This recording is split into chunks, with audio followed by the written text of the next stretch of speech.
100 দিন এখানে সার্ভাইভ করতে পারে কিনা। এরা কোনোদিনই একে অপরকে দেখেনি। বেলি, এ হলো সুজি, সুজি এ সুজি। হলো বেলি। দেখা করে ভালো হাই, লাগলো, আমি দেখা করে বেলি। ভালো লাগলো। তোমরা দুজন যদি এখানে পরের 100 দিন সার্ভাইভ করতে পারো, আমি তোমাদেরকে দেবো $500,000, যেটা এই সিন্ধুকে আছে। কিন্তু তোমাদের মধ্যে যে কোনো একজনও যদি 100 দিনের আগে এখান থেকে বেরিয়ে যাও, তাহলে তোমরা দুজনেই কিচ্ছু পাবে না।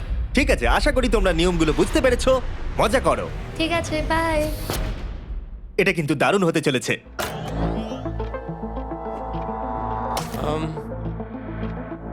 হ্যাঁ, মনে হচ্ছে যেন আমরা একটা পাগলা গারদে রয়েছি। আমরা যে জিনিসগুলো রেখেছি সেগুলো ওরা এখন দেখছে। আমরা ওদেরকে 100 দিনের জন্য যথেষ্ট খাবার দিয়েছি, কিন্তু দেখতে গেলে আমরা একই জিনিস অনেক রেখে দিয়েছি। এছাড়া আমরা ওদেরকে একটা প্রাইভেট বাথরুমও দিয়েছি, যেখানে একটা শাওয়ারও আছে, এবং স্বাভাবিকভাবেই সেখানে কোনো ক্যামেরা নেই, আর দুটো বেড ঘুমানোর জন্য। 100 দিন সার্ভাইভের জন্য ওদের কাছে সবকিছু আছে, কিন্তু প্রশ্ন হলো ওদের কি এগুলো চাই? একটা চিরুনি পেয়েছি। আমি কোনোদিনও চিরুনি ইউজ করেছি কিনা মনেই পড়ছে না। খুব ভালো। দেখো